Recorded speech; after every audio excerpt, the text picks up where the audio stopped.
안녕하세요. 대한민국 최고의 토론토 랩터스 전문 채널 랩터스톡의 로이스터입니다. 이번 시간에는 드래프트와 관련해서 랩터스가 어떤 선수를 뽑으면 좋을지 포인트 가드 유망주에 대해서 이야기를 해보도록 하겠습니다.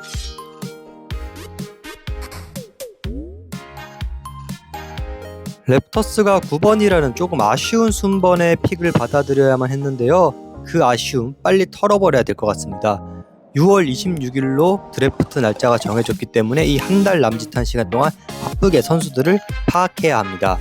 사실 드래프트라는 것이 유명한 선수를 그냥 뽑는 것이 아니라 모든 가능성을 열어두고 선수들과 워크아웃을 하면서 이 선수들이 팀의 핏에 맞는지를 파악하는 것도 굉장히 중요한데요. 1라운더 선수들을 보는 것뿐만 아니라 2라운더 그리고 투웨이 후보자들을 위한 워크아웃 역시 필수입니다. 랩터스가 갖고 있는 9픽 같은 경우에는 이제 10번대의 픽들이 예상되는 선수들이 적극적으로 참여할 것으로 예상됩니다. 그렇다면 랩터스는 어떤 전략을 선택해야 하느냐? 사실 탑5 유망주들에 대한 기대는 일찌감치 접는 것이 마음이 편할 것 같습니다. 먼저 뽑힐 것이 유력하고요. 남은 탑10 유망주 중에 선수를 하나 뽑느냐 혹은 이 선수들은 아니지만 랩터스가 원하는 선수를 소신픽으로 행사하느냐의 관건이 될 것 같습니다. 그리고 사실 랩터스가 가장 원하는 선수는 먼저 뽑힐 가능성이 농후하기 때문에 이 플랜 B, 플랜 C 이런 다른 플랜들 중에서 가장 좋은 선택을 하는 것이 중요하다는 생각입니다. 더마 드로잔, 야코 퍼틀의 사례를 보듯이 9번 픽 정도라면 남은 재능 중에 가장 최고의 선수를 뽑지 않을까 하는 게 제 예상입니다. 그렇다면 랩터스가 필요한 선수는 어떤 선수냐? 사실 전부 다 필요합니다. 가드, 포워드, 센터 모두 조금씩 부족한 느낌이 드는 현 랩터스 로스터에서 그나마 잉그램과 반즈가 함께 뛸 포워드진이 좀 포화 자원이라고 할 수 있겠습니다. 사실 센터 포지션이 가장 필요한 랩터스의 포지션이긴 한데요. 그렇지만 여러 매체에서는 또 팬덤 내에서도 포인트 가드를 뽑을 가능성 역시 낮지는 않다고 예상하고 있습니다. 이런 포인트 가드 드래프트 예상과 관련해서는 퀵클리의 내구성에 대한 불안함과 자말 섀도보다는 높은 티어로 보이는 유망주들이 많이 포진해 있다는 것이 그 이유가 되고 있습니다. 지난 드래프트, 사상 최초로 이틀간 진행된 드래프트로서 이틀 차에 랩터스에게는 소소한 기적이 있었는데요. 제일런 맥데니얼스 트레이드를 통해서 2개의 2라운드 픽을 받았던 트레이드였습니다.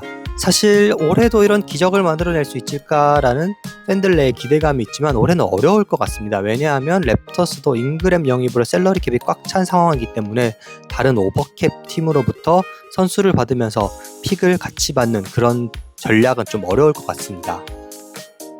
마음 같아서는 RJ 베럿 트레이드를 하면서 픽을 좀 챙겼으면 하는데 좀 어렵겠죠. 그렇다면 드래프트 유망주 분석입니다. 랩터스가 드래프트할 것으로 예상되는 유망주들 중에 가장 많이 언급되는 선수들은 4명인데요. 포인트 가드 포지션에 놀란 트라우레, 카스파르스 야쿠샤니스, 그리고 센터 포지션에 카만 말루아치와 네릭 퀸입니다. 아까 말씀드렸다시피 랩터스는 9번 픽을 가지고 있기 때문에 이 4선수들 중에서 아마 최소 2선수들은 먼저 앞서서 드래프트 될 것으로 보이고요. 남은 선수들 중에 누구를 뽑더라도 제 입장에서는 좀 만족할 만한 선택이 아닐까 싶습니다.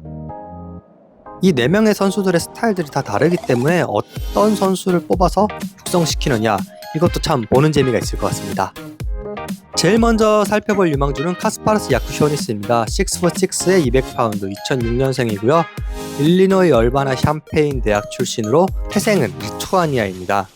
대학 시절의 스탯은 평균 15.0득점에 5.7 리바운드, 4.7 어시스트를 기록했고 스탯을 세부적으로 확률로 보자면 야투율은 44%, 3점슛은 31.8%, 자유투는 84.5%, 턴오버는 경기당 3.7개를 기록했습니다. 네, 이름이 좀 복잡한데요. KJ라고 하거나 K약이라고 한다고 합니다. 이 K약의 장점과 단점입니다. 장점이라면 포인트 가드로서 좋은 사이즈와 시야, 빠른 돌파 능력과 리바운드를 가질 수 있고요. 단점이라면 NBA로 치자면 특출나지 않은 운동 능력과 살짝은 아쉬운 외곽 능력이라고 할 수 있겠습니다. 컴패리슨으로서는 타이리스 할리버튼과 오스틴 리브스가 꼽히고 있는 야쿠쇼니스, 랩터스에 온다면 큰 키를 바탕으로 1번과 2번, 가끔씩 스몰 라인업에서 3번도 보일 수 있는 핸들러가 되지 않을까 싶습니다. 네, 제가 우려되는 부분은 이 특출나지 않은 운동 능력으로 인해서 이미 배럭과 딕이 있는 가운데서 수비가 더 큰 문제가 되지 않을까 하는 우려도 있습니다. 두 번째로 분석할 선수는 놀란 트레오레입니다. 6'5'에 175파운드, 마찬가지로 2006년생이고요. 이 선수는 프랑스 출신으로서 프랑스에서 농구를 했습니다. 프랑스 리그에서의 스탯은 평균 11.6득점에 1.7리바운드, 5.1어시스트이고 야투율은 39.2%, 3점슛은 30.4%, 자유투는 71%, 턴오버는 경기당 2.5개를 기록했습니다. 유럽 선수답게 어린 나이임에도 불구하고 2년차 프로의 경험을 한 선수입니다. 트라우레 역시 케이작과 마찬가지로 좋은 사이즈를 가진 시야가 넓은 포인트 가드로서 빠른 스피드를 인한 트랜지션 공격에 능하다는 장점이 있는 선수입니다. 하지만 아까 케이작이 약간 아쉬운 슈팅이었다면 트라우레는 많이 아쉬운 슈팅, 그리고 얇은 프레임으로 인한 수비 이슈가 있습니다. 컴패리슨으로선 이 선수 킬리안 헤이즈가 꼽히고 있고요. 랩터스에 입단한 다음에 스피드를 잘 살린 퀴클리를 뒤를 바치는 이제 백업 포인트 가드의 롤을 소화할 것으로 보입니다. 사람들이 이제 트라우레 관련해서 어떤 평가를 내리고 있는지 모르겠지만 저는 외곽슛이 없고 몸이 너무 얇다는 두 가지가 마음에 많이 걸립니다. 그래서 제가 누구를 뽑아야 한다면 저는 야쿠쇼니스를 뽑을 것 같습니다. 아까 말씀드린 트라우레의 약점을 현재의 랩터스가 커버해주긴 좀 어려워 보입니다. 왜냐하면 랩터스에도 슈터가 그렇게 많지 않고 수비 약점의 선수가 많으니까요. 하지만 이 피지컬이 더 좋고 1번부터 가끔씩은 3번도 할 수 있다는 점에서 저는 야쿠쇼니스의 손을 들어주고 싶습니다. 슛이 없는 가드라는 건 어쨌거나 스피드가 아무리 뛰어나고 시야가 좋아서 A 패스를 날려준다 하더라도 약점일 수밖에 없고요. 이 트라우레의 또 한 가지 불안한 점은 컴패리슨이 킬리안 헤이즈 역시 아직 만개하지 못한 유망주인 것도 영향을 제게는 끼쳤다고 할 수 있겠습니다.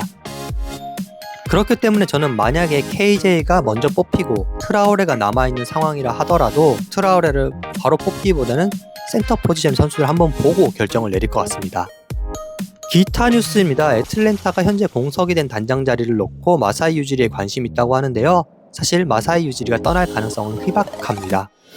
세크라멘토 킹스가 지난 시즌 허무하게 플레인 토너먼트에서 탈락한 이후 대대적인 로스터 개편을 할 것이라고 이야기를 했는데요. 그중 가장 유력한 트레이더 대상자는 더마 드로잔이라고 합니다. 킹스가 할 리 없겠지만 RJ 베럿을 골자로 한 트레이드를 하면 어떨까 하는 생각이 좀 드네요. 두 번째 기타 뉴스입니다. 동부 컨퍼런스 파이널에 뉴욕 닉스와 인디애나 페이서스가 진출하면서 옛날 랩터스 선수 시아캄과 오지가 맞대결을 하게 되었습니다. 어찌되었건 둘 중 하나는 파이널에 진출하면서 두 번째 반지를 노리게 될 것입니다. 또 첫 번째 워크아웃 소식이 들려왔습니다. 호주 출신의 포워드 알렉스 투히와의 워크아웃이 예정되어 있다고 하고요. 이 알렉스 투히 좋은 수비력과 사이즈를 가졌지만 슈팅 능력이 조금 아쉬운 선수라고 합니다. 아마 이렇게 1라운드 선수들을 많이 만나는 것도 있지만 2라운드와 투웨이 선수들을 대상으로 워크아웃이 활발하게 진행될 것 같습니다. 마지막으로 다음 주 예고입니다. 다시 한번 말씀드리지만 누가 봐도 보강이 필요한 포지션은 센터 포지션입니다. 카만 말루아치와 데릭 퀸 등이 유력 드래프트 후보로 뽑히고 있으며 다음 주에는 이 선수들 한번 중점적으로 알아보도록 하겠습니다. 또 다시 한번 말씀드리지만 이 탑티어 선수들과 달리 중위권 선수들은 어떻게든 워크아웃을 많이 뛰면서 본인을 알리면서 단 1픽이라도 그리고 조금의 드래프트 확률을 높이는 것이 굉장히 중요합니다. 그렇기 때문에 랩터스가 이런 선수들을 가지고 많이 워크아웃을 할 것을 예상됩니다. 네, 이런 많은 투웨이 계약자 워크아웃 선수들을 바탕으로 2라운드 선수들 조금씩 리뷰해보도록 하겠습니다. 이번 시간 제가 준비한 자료 여기까지고요. 좋아요, 구독, 댓글 모두 감사드리고 있습니다. 또 다음 시간엔 더 재미난 자료 여러분들 찾아뵐 수 있도록 노력하겠으니 잘 지켜봐 주시기 바랍니다. 감사합니다.